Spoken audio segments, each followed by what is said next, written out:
Morning, everyone. My name is Ian Porter. I'm the Chief Executive Officer of the Alternative Technology Association. I'd like to welcome you all to the second of our 2012 webinar series entitled Building a Sustainable Home.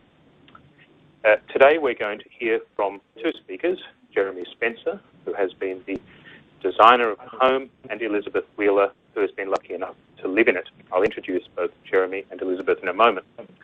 Firstly, though, on behalf of the ATA, welcome to you all. We have instituted this webinar series with kind support from our friends at Bank MECU, with the aim of trying to reach a wider audience than we might be able to through our normal methods of communication. It's part of our mission of sharing practical knowledge about energy efficiency, sustainable building, and water conservation in the home. This online format allows a much easier access for people, I think, regardless of where they are positioned physically. We'll be recording this webinar, as we have done with previous ones, to form an archive for later viewing for you all. As I said, the series has been made possible with the support of Bank MECU, and our thanks go to them.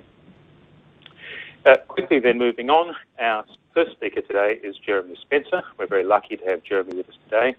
Jeremy is a builder, a consultant, an energy rater, and half of the husband and wife team of directors at Positive Footprints, a Melbourne-based practice specialising in designing and building leading-edge sustainable homes. Their projects range from environmentally friendly retrofits and renovations to new sustainable buildings. Jeremy did the energy assessment, specified the materials for, and supervised the build of the lovely 9.1 star Melbourne home we'll be looking at during today's webinar. After Jeremy has spoken, there'll be some time for Q&As, and we'll also hear from Elizabeth about her experience of living in the home. So without further ado, I shall now pass over and introduce to you Jeremy Spencer.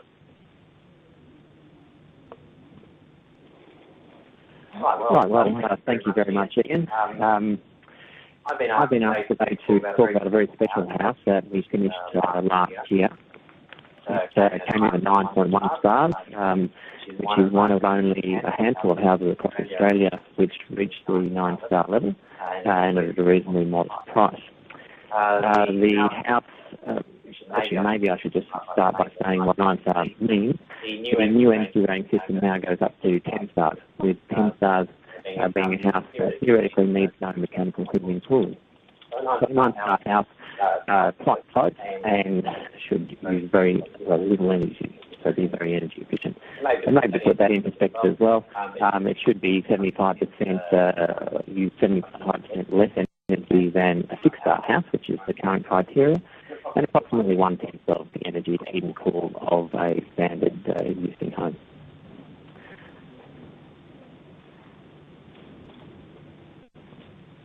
Okay. The other thing that I've been asked to do today is to not only give you a tour of the Penola Street house, but also to use it as a how-to manual, if you like, and give you some guidelines for building more sustainably.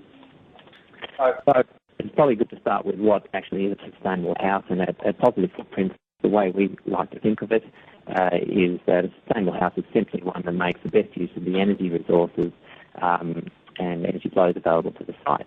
So, for instance, it uses the sun to heat in winter, to produce the power, to heat the hot water. It uses the wind by designing breeze paths through the house to cool in summer. It uses the mass of the earth to stabilise temperatures.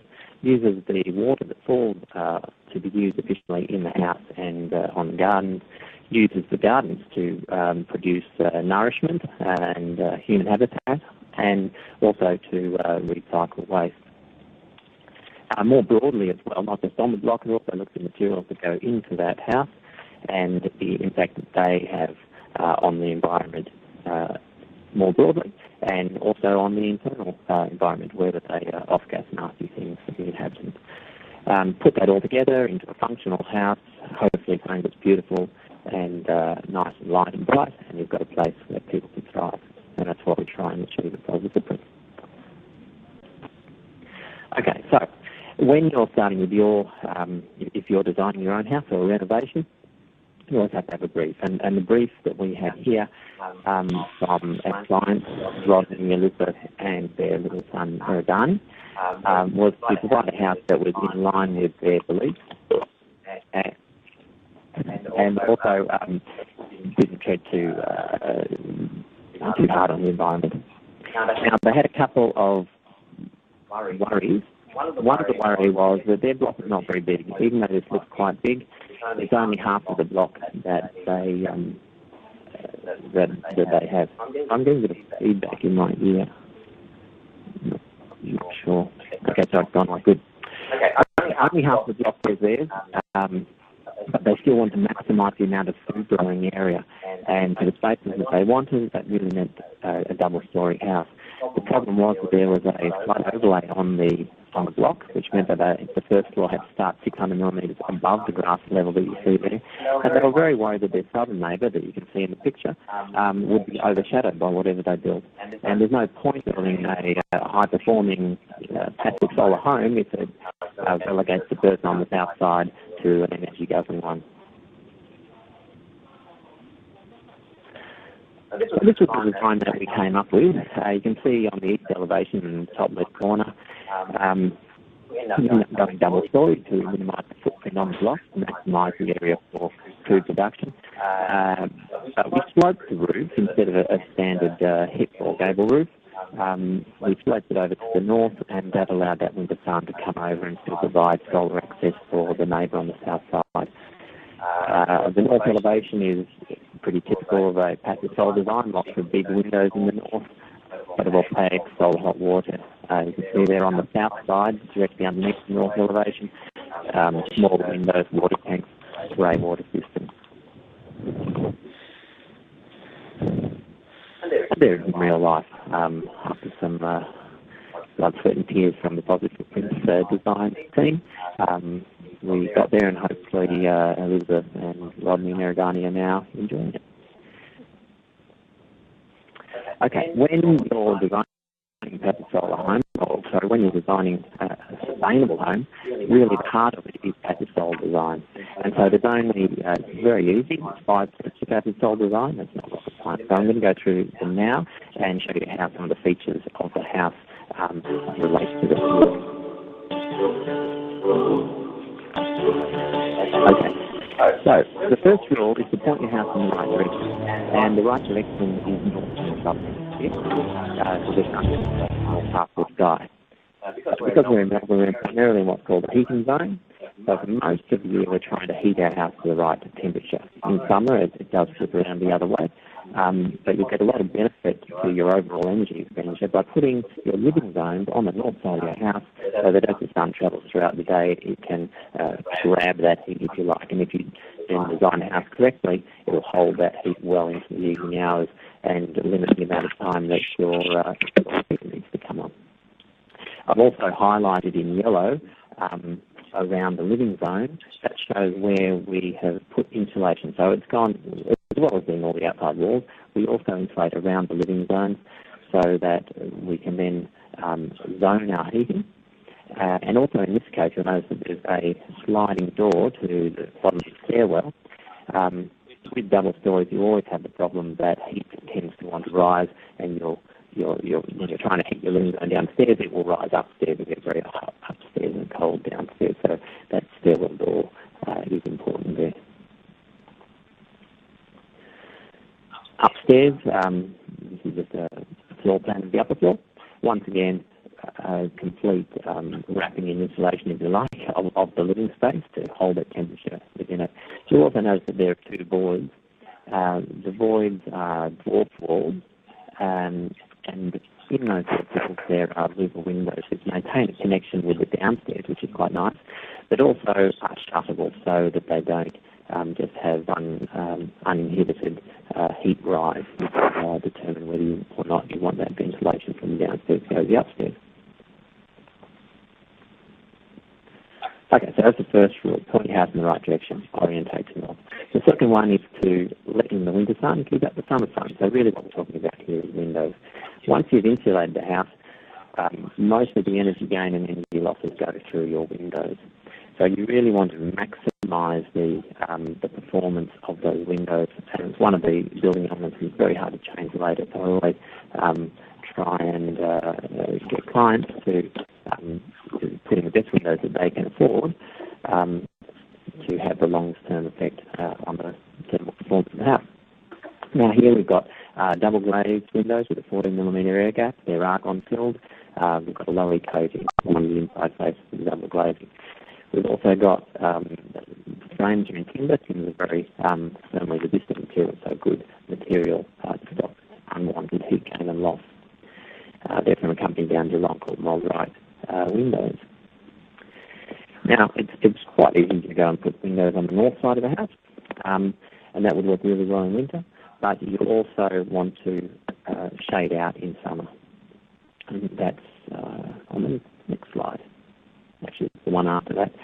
Just very briefly, there's a great service at the moment called the Windows Energy Rating Scheme, free website, and you can go there and you can rank most of the major brands of windows by performance. So a good one to check out when you're renovating or building. Okay, so eaves keep the summer sun out and let the winter sun in. Because we live on a planet with a tilt, the sun's a lot higher in summer than it is in winter. And so with a correctly designed eave, you can get that benefit of the winter sunlight. Sorry. Yeah. You can get that benefit of the winter sunlight while still letting keeping out the summer sunlight. And the rule of thumb is called the 45% rule. And the 45% rule is simply this. You measure the distance from the window sill to the underside of the eave, and your eave should stick out 45% of whatever that distance is. And that's a good rule of thumb for Melbourne for designing eave length. You also notice on this picture of the eave that if we had brought the window directly up to the underside of the eaves, like a floor-to-ceiling type window, there would be a part of the window that's always in shade at the top. So the next rule is once you've designed your eave length, drop your window head by about a half of that eave length, 30 to 1.5.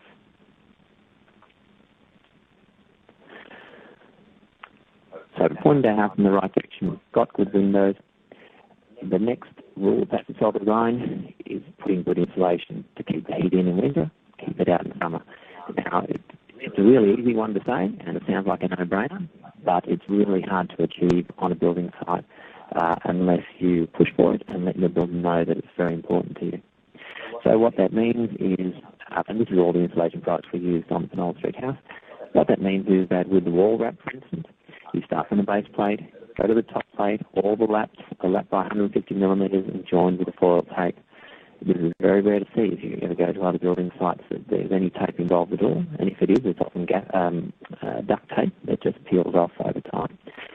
The great stuff sealant there we use to close the gap between the house frame and the window and door frame. There's an inch gap that goes around each one of those. And that can add up to about a square metre of hole in your house overall, so it's good to close that before the price goes on. The tontine insulation that we put in is 85% recycled PET bottles from your recycling bin. And it's also one of the only products which can achieve an R2.5 rating within a 90mm space. So, which is usually all you've got to deal with in wall framing, and that's all we had. So we've got an R2.5 that in the wall wrap on the outside, and also foil facing some reverse brick veneer, which I'll talk about soon. In the roof that we had R3.5 bats with an R1.5 building blanket overlaid over the top of that. Now, it's really important that the insulation is done well, and we're very pedantic. I'll always go myself before the plaster goes in and check that all the insulation is done well. The CSIRO a couple of years ago brought out a figure and said if you've got between 5 and 10% of holes in your insulation, that it will drop by 50%, the actual performance of it. So I would always schedule and tell your builder that you want a break between the installation of the insulation and the plaster of about 2 days, so that you yourself can go and just make sure that all the holes and gaps and cracks are plugged. Okay, so you've insulated well, you've got windows in, point your house in the right direction, you've designed well. The next thing is you want that capacity capacity that when the heat comes in to hold it in winter, and because you've designed the eaves correctly, you shouldn't get direct sunlight in summer, but there will still be ambient heat that comes in through the walls in summer, and the light that comes in through the window. And so you want capacity to absorb that heat and dissipate it. And that's where thermal mass comes into play. In the Penol Street house, we have two lots of thermal mass. First of all, we have the slab, which is a great and cost-effective way to distribute mass evenly across your house. Secondly, we also have reverse brick veneer. That's where instead of bricks being on the outside of the building, they're on the inside of the building. And in this case, all those bricks are recycled. The reason that we put the bricks in was when we've done the energy rating, we always do an energy rating to tweak the performance after we've designed with these passive solar principles. Once we did the energy rating, it showed that it would improve the performance from 7.9 stars to 9.1 to put in the reverse brick veneer. And that's mainly in the upper floor. The upper floor in just about all houses suffers from the fact it doesn't have that thermal mass benefit of the slab, and the heat rises. And so it's always good to get some mass up in that upper story. And you can think of mass as like a capacity, or like making a bucket bigger that can absorb energy and dissipate it. And this is just the floor plan showing in yellow where the thermal mass sits in our house, or where the reverse brick veneer walls are. Luckily, our house is designed so that the walls sat primarily over the bottom walls, and that made it very cost-effective to bring brick veneer up and through to get into the upper floor. Okay, so those are the first four rules.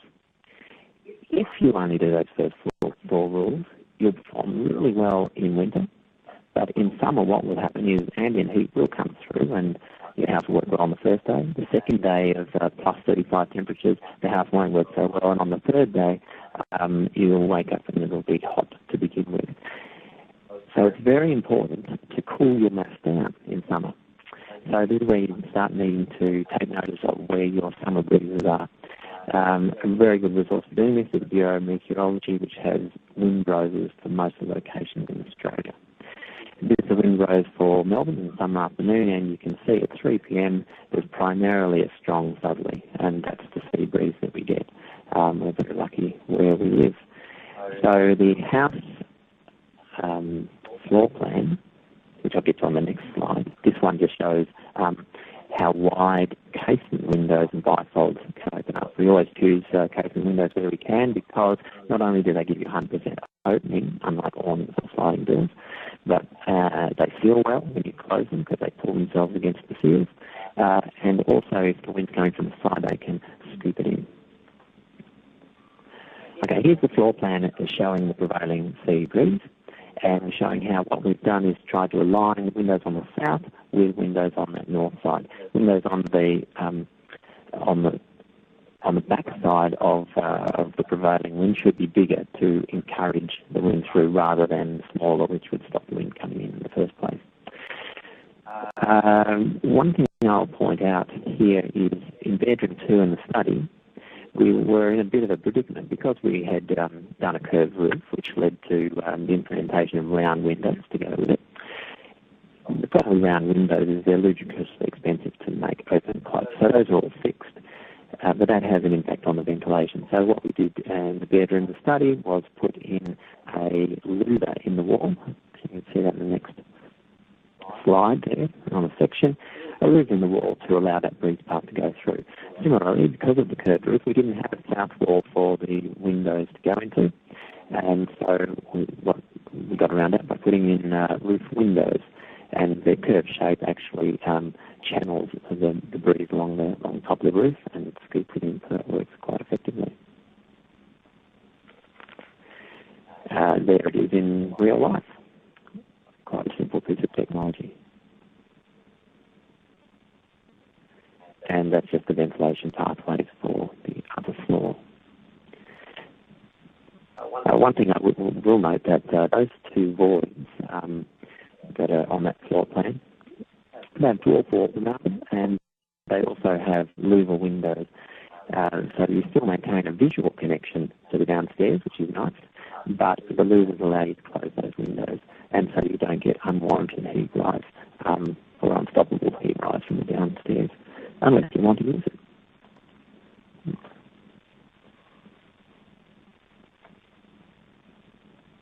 Okay. Now, the breeze doesn't always blow, so sometimes you have to induce a cooling breeze. Fans are very good at that. That's a Martech precision fan, a very efficient air mover. Fans generally give about 3 degrees cooling effect across the skin. And this, combined with taking your shoes off and walking around the slab in summer, is a really good way to dissipate heat. However, to cool the whole house, the most effective time to cool the whole house is at night. Now, if there's a breeze blowing, that would be following that blue arrow that I've got there. And the breeze would blow through the house if you open the windows. It would, at night time, be cooler than the slab, which has built up some heat during summer, during the summer's day.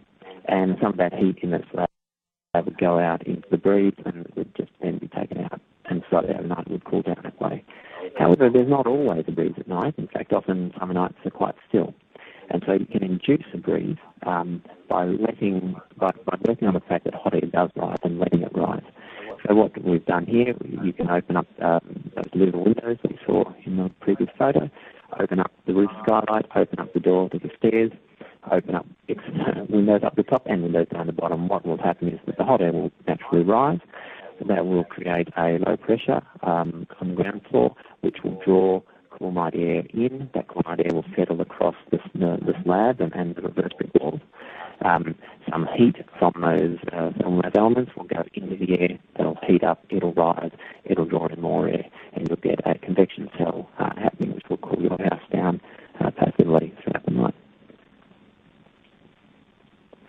We've also used the space, that little void that is above the laundry, to try out a cooling evaporative air rack. So the idea here is that you use that space to have a clothes rack, which you can lower down on a pulley system, load up with clothes, lift it up, open the back door, open the louver, and let the prevailing breeze blow through on a summer's afternoon, and that should then hopefully cool the air and cool the upper floor.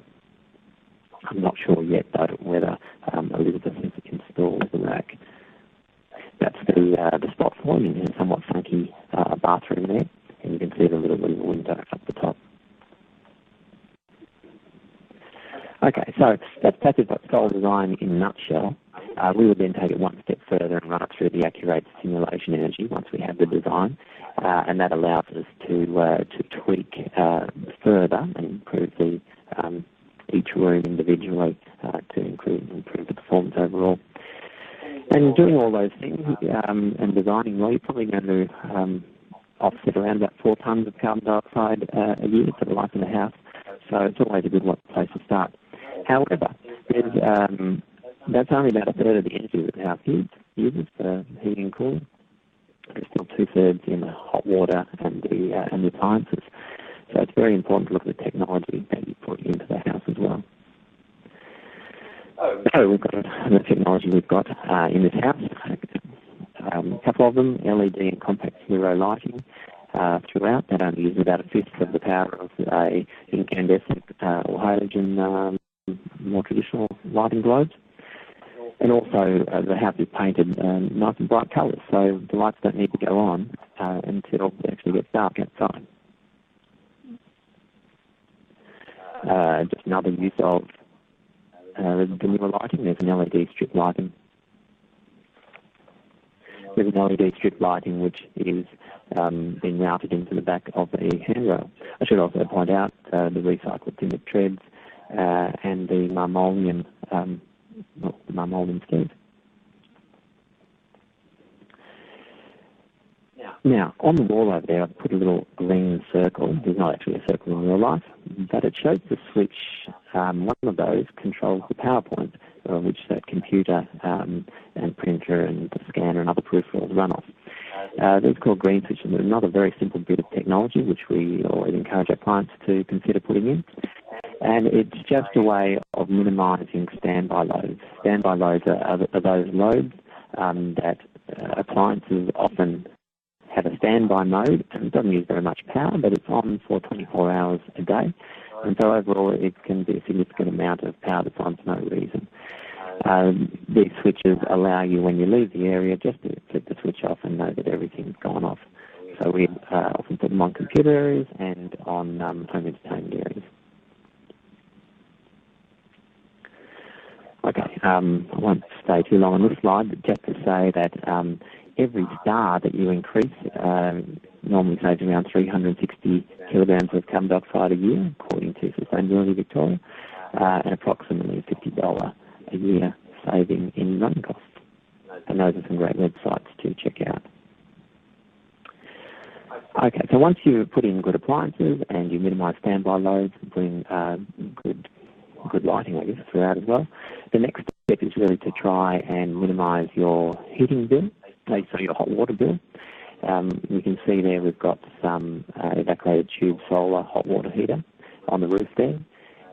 This particular model can go flat because it actually pumps the water through the tubes.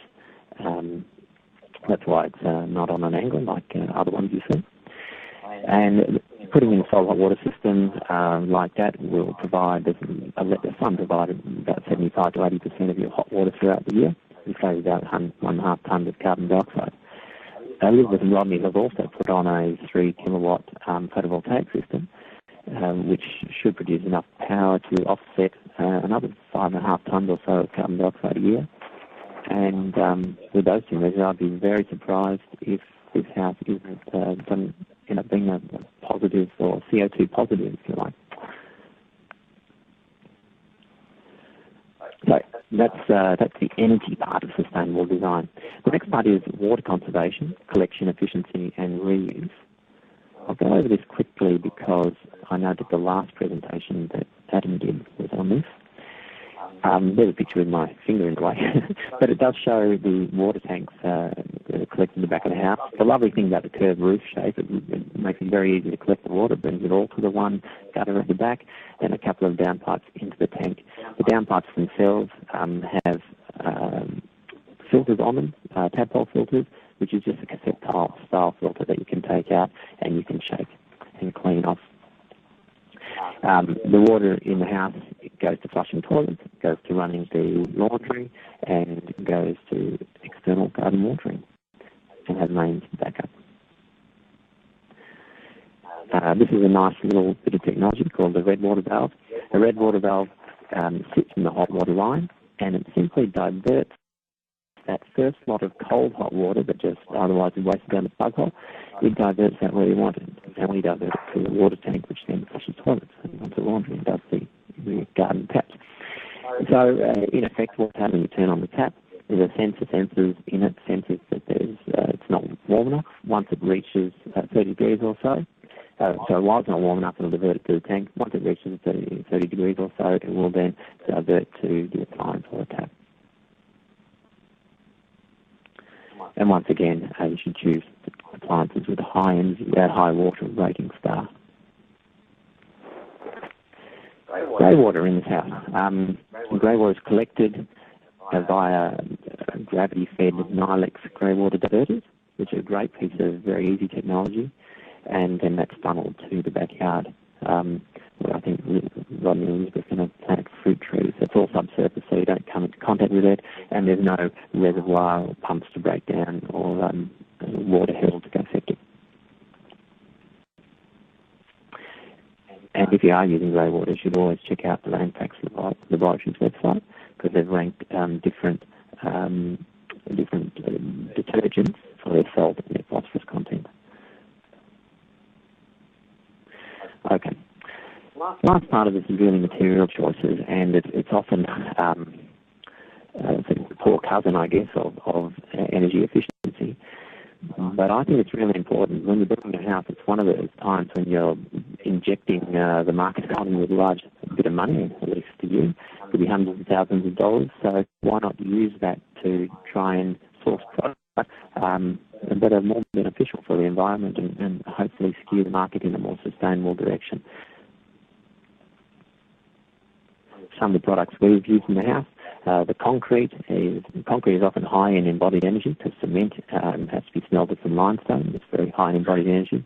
We've taken out 60% of that and replaced it with the waste products slag and fly ash. And just in that one measure alone, saved approximately 5 tonnes of carbon dioxide going up into the atmosphere. There's 100% recycled steel, 100% recycled plastic in that as well. The door frames, recycled carry. The house throughout is plantation timber, so there's no forest timbers in the house. Radial timber battens make a feature on the outside. There's a green in that they haven't been kiln dried, they're very low in embodied energy. Recycled modwood decking up the front. The pergola is made from reclaimed cypress from fallen windbreak trees in Gippsland. In the wet areas, the tiles have recycled content in them. Underneath the tiles are all low VOC glues, adhesives, waterproof membranes and grout made by Ardix. VOC simply means volatile organic compounds, and it's the property of some building elements that they will off-gas nasty things into the living space, which is what you want to try and avoid. Recycled brick I've already talked about a little bit. Low embodied energy cladding. I talked about the radial timber battens there, but on the right, the steel Taliban cladding. Steel is very high in embodied energy per tonne, but because this is only 0.42 millimetres thick per square metre, it's actually low in embodied energy. It's durable, it's recyclable at the end of its life, and it's cost effective. Health-wise, the more low VOC products, the Woolara carpet and over the recycled Bridgestone underlay, both low VOC. The paint throughout are zero VOC. That's the master bedroom there. We've got marmoleum on the floor. It's made of all natural products. The rest of the house is actually, apart from the bedrooms, has hard surfaces. That's really good for asthma and allergy sufferers, in that if there is dust, you'll see it. Perhaps not so good for the fact that if there is dust, you've got to get rid of it, because I like to see it. Thanks for the laugh in the background. Okay. Oh, I should also mention the cabinetry you can see there, the skirting board and the architraves are all E0, so that's another something you should watch out for. It basically means low VOC, but for man-made timber products, which have been glued together with formaldehyde. Formaldehyde being a known human carcinogen, you should try and limit it by getting the E0 rather than the E1, which is the standard. Habitat creation. I actually stole this off Elizabeth's website, so I won't go on about it too much, but Elizabeth was involved with a permablitz. She might tell you more about that for the garden. Last concept, I guess, to get for sustainable house design is size, and size does matter. The bigger it is, obviously, the more materials to go in it, and the more heating and cooling and volume is needed. And that's it, everybody.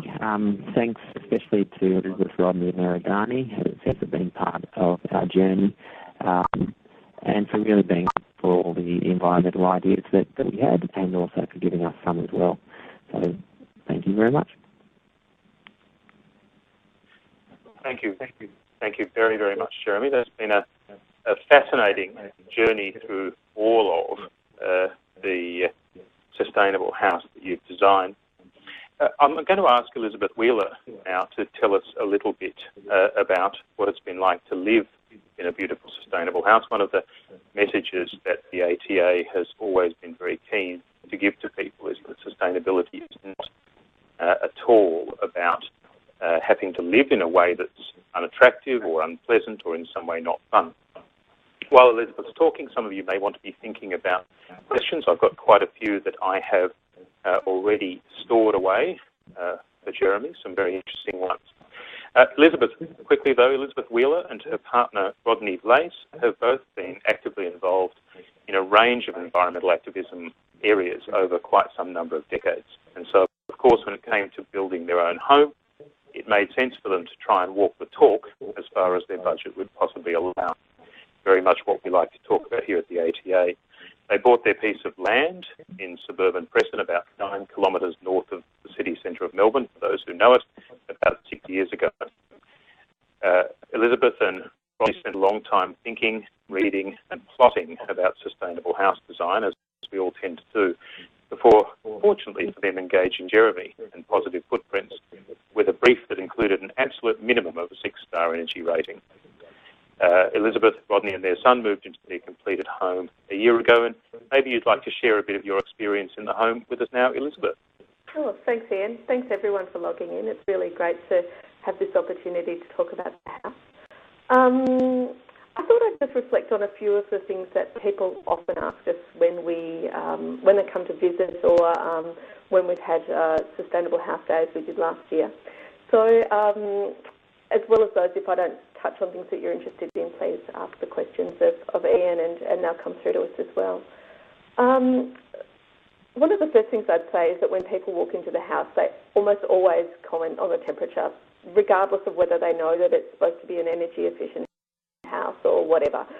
It just seems to be, for some reason, noticeable. It's, people come in and they comment, gee, it's really cool in here, or gee, it's nice and warm in here, and then they're always surprised when we say that, well, we don't actually have a heater on and we don't actually have an air conditioner on. So I think that's one of the things that is quite noticeable about the house.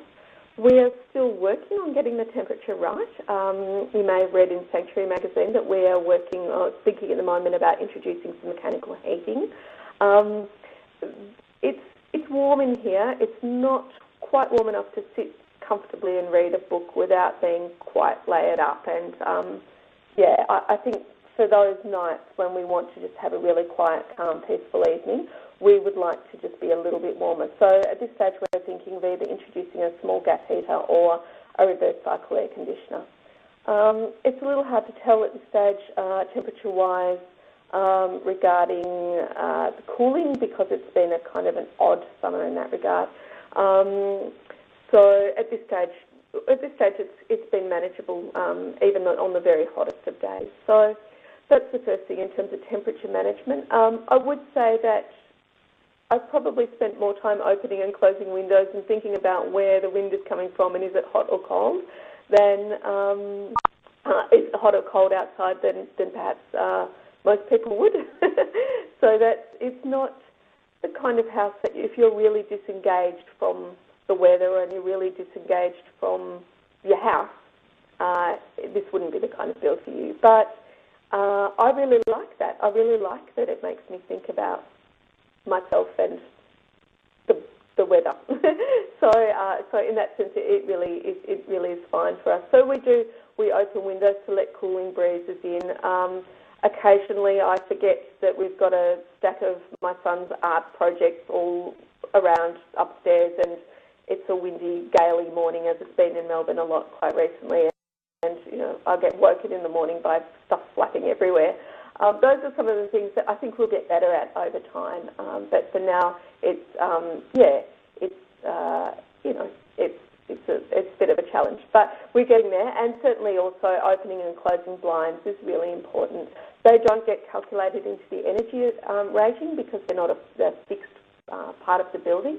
But we have found that the insulated blinds that we have also make a significant difference to whether or not things stay warm and cool. So that's important as well. It's a really peaceful, quiet house, and the double glazing is beautiful in that regard. So that's another thing that people often comment on is how peaceful and still it seems inside.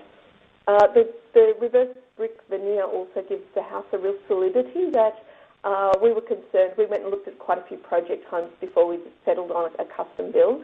And so that was one of those things that we were really quite concerned about, that sense of real flimsiness in modern houses. And it's really nice to have that sense of solidity that comes from the bricks. So we've really valued that.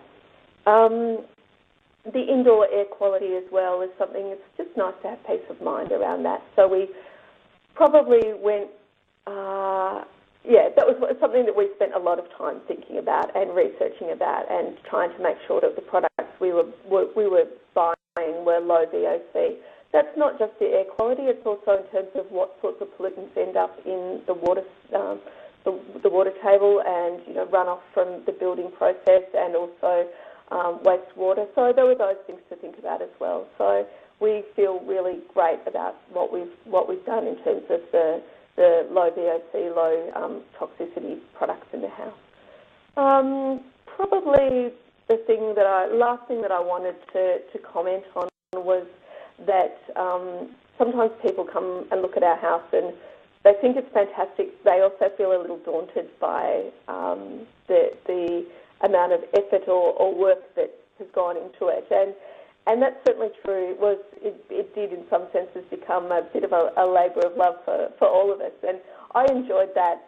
But what I usually say to people is that even if you just choose one area of your building or renovation that you're going to put some effort into and really find out about what are the best products to use from an environmental and social justice perspective, then that is heaps better than most builds, than 99% of builds. So I think that's really, that's what I would really suggest you do. If you're feeling a little daunted, just choose one thing that you think is interesting.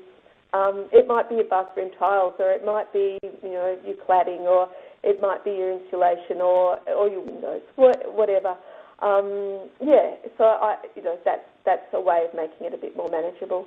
The other way that is important in terms of making it manageable is to have a green builder, and in that sense we found it a really fantastic process to not have to explain to our builder why low VOC was important and why it's important to have good insulation and to do the insulation well. I didn't have to think about the slabs because our builder knew it all. So that was fantastic to have somebody in the process who had the authority of a builder and knew all of those things and didn't have to be told and didn't have to be argued with, and whom we could trust implicitly to do the right thing. So that's something else that I would really strongly suggest to anybody who's thinking of building or renovating. Really take the time to find a builder who knows their stuff.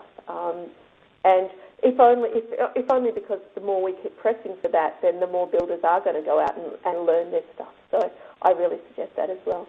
Those are the major things that I wanted to share, Ian. So back to Jeremy and questions, I guess. Thank you very much, Elizabeth. I've just unmuted myself. Jeremy, if you could possibly unmute yourself with *6 on your phone. Colleagues, we'll now take questions. I've actually got about 15, that's Jeremy coming back online. I've got about 15 questions that have already been asked, so I'm going to ask Jeremy and Elizabeth, if you need to answer questions, let's try and make them nice and snappy answers where we can. First one was from Steve McKellar. Was a blow door test done to test the airflow rate? That's an easy one to answer. No. I don't think you're on, Jeremy. I'll just. I think you should be back now. Yep. Yes. The answer is no. Not an idea, do we? No. Okay. And can I just add on that I think one of the things that it took us quite a long time to draft proof. I think we've done it all now, Jeremy. But one of the processes in the house was because it was so still and warm inside. We did have to spend quite a bit of time then, just sort of going from door to door and making sure that we were really, really well sealed up. And now I think we are. And that's a relief because for a while there we were still finding we had bits and pieces coming in. Yeah. Cool. Now just checking that everyone's back online now. I'm just getting a note that we might have trouble hearing Jeremy, so we'll see how we go with the next question. Richard Sapwell asked, what diameter of fans did you use, and can you tell us a bit about the wall vents? Okay, the fan is a 56 millimetre diameter fan.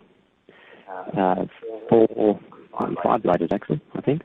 The wall vents on the outside, louver vents, which basically stop air ingress, unwanted airflow up your externally vented ductwork. They're from a company called Deflecto, and you can get them at Bunnings and Reese. Okay, I'm just getting the suggestion I might want to block my mic when Jeremy's talking. Apologies, colleagues. Barb Frey asked whether the websites we've touched on will be available. I can answer that. They'll be in Jeremy's presentation, which will be available online. Edward Elcock asked, large opening bifold doors and casements, how do we accommodate insect screens and security grills? All of the casement windows are opening out, and they all have insect screens on them. And the Truth hardware winder means that you don't need to take the insect screens on and off to open and close the windows, so they work very well.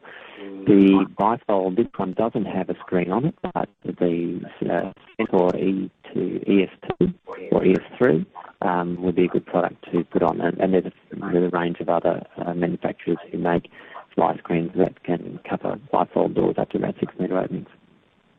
Can I just add, though, the security issue is a little bit of an issue for us in terms of leaving windows wide open at night, and it's something we're considering. At the moment, what we tend to do is leave things wide open upstairs where we feel it's less likely that somebody's going to be climbing through a window. They'd have to clamber over quite a lot to get in. I don't think it would be viable for them. And downstairs, we are tending to leave them just open enough to give us a bit of air coming through, and keep, but not so much that people can get in.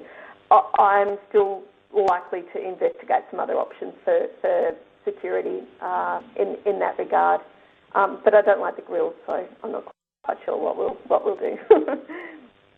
Thanks, Elizabeth.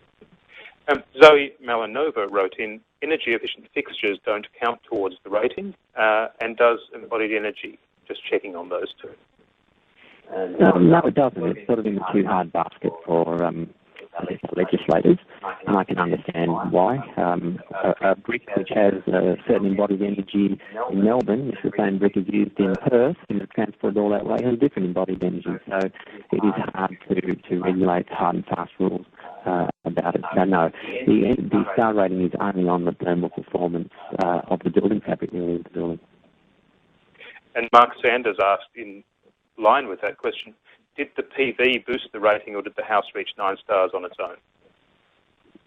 Yeah, the PVs and the follow-up water systems aren't part of the rating scheme. It's, again, simply on the thermal performance of the house. Thank you.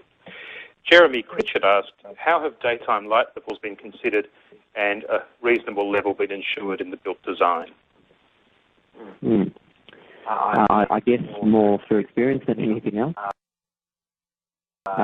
Daytime light levels, simply because we've got lots of windows, and most of those rooms in the house, all the habitable rooms apart from the bedroom too, have north access. So they'll have really large north windows, and the light paint colours mean that Elizabeth's machine correctly, that it probably doesn't need much lighting during the day.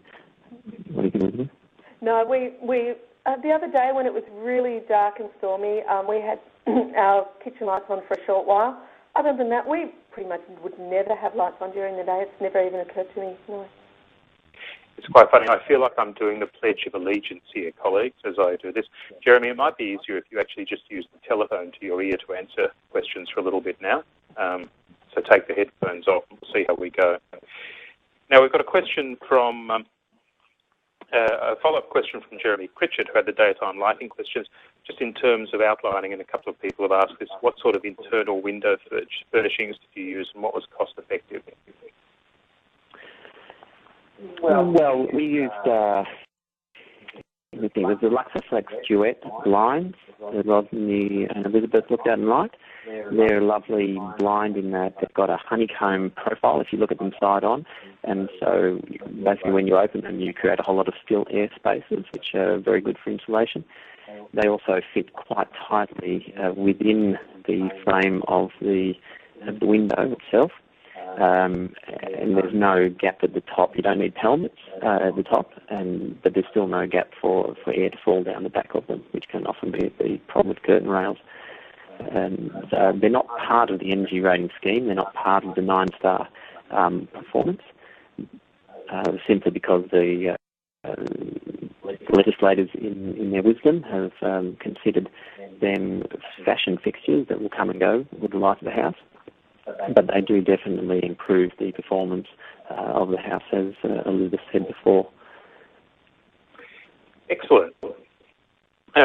Next question I have is someone from Richard Sapwell. Just quickly, what's the size of the PV system, and is it feeding back into the grid now? Correct me if I'm wrong with this, because you sourced this. 3 kilowatts, I believe. 3.8.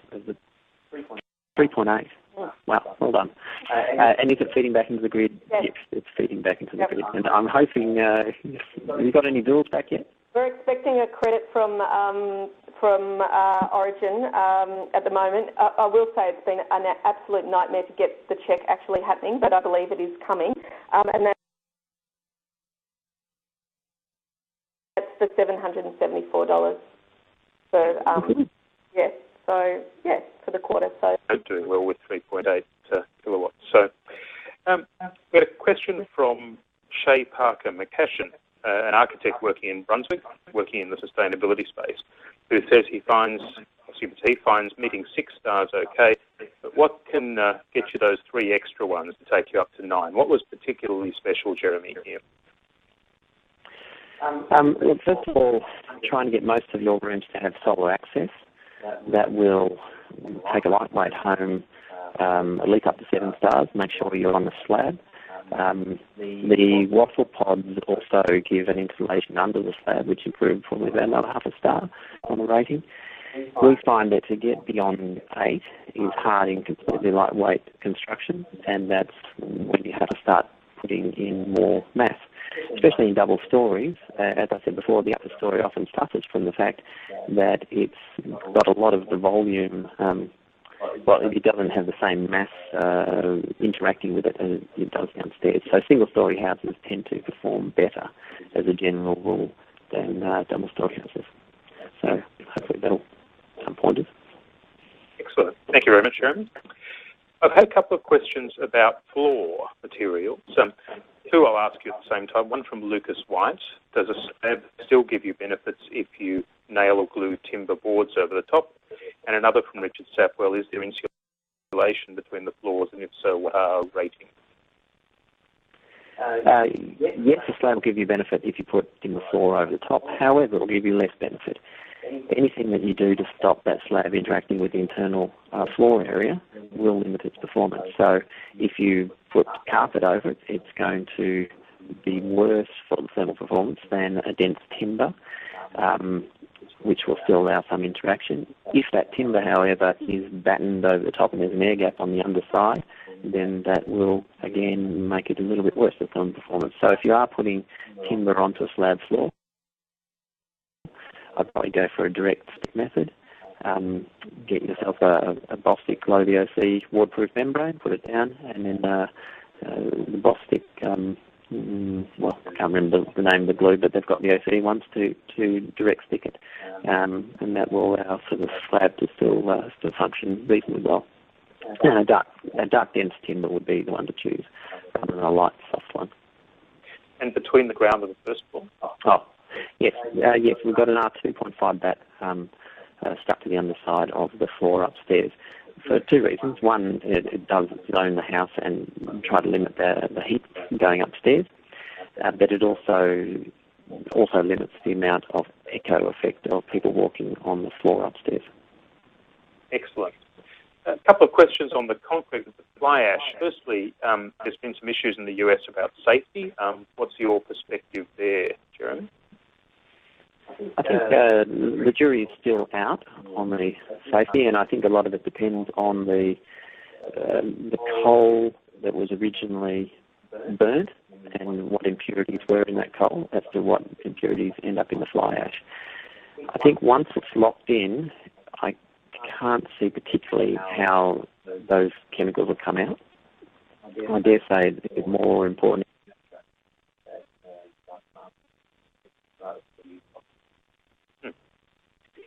Thank you, Jeremy. Question for Elizabeth from Beth Walsh. Do you find having the reverse brick means that the house has an echo in the larger spaces? We are echoey, but it's not the reverse brick. I think it's just it's about the soft furnishings. We're still we're still in our interior design phase of the house, I guess. I've been looking, it's actually not so much the reverse brick as the concrete downstairs, I think, and the void. And so once we get a few more soft furnishings in, that will ease it off quite a lot, I think. We'll probably use some wall hangings as well, probably stretched over canvas to quieten things down as well. Yeah, it's a trade-off I'm very happy to make. It does, but it probably does give us a bit more bounce than you might otherwise have. Excellent. We've reached, I'm afraid, colleagues, it's 5 to 12, so I'm afraid we've reached the end of today's presentation. I hope you have enjoyed the webinar as much as I have. Certainly there's been, as always, when we talk to both people who have themselves experienced the joy of living in a sustainable home and of designing one and of planning one, but also those who do it for them, there's always lots for us to learn. Can I just say, firstly, a big thank you to our presenters today, Jeremy and Elizabeth, for sharing with us their knowledge and their experiences. More detail on the house is available in the current issue of Sanctuary, Modern Green Homes magazine, available from Good News Agents and directly from the ATA. Our webinar series, as I said earlier, is proudly sponsored and supported by our friends at Bank MECU. They have a strong policy of responsible investment, promotion of community and involvement in sustainability initiatives. Thank you all for participating in today's webinar and for your very insightful questions. As you exit the webinar, you'll be asked to complete a short survey. Your feedback will help us improve this webinar series, so it'd be great if you could take a few minutes to complete it. Finally, a reminder that the webinar has been recorded and will be available for viewing via our ATA website in a couple of days' time. So I'd like to say at that point, thank you all very, very much.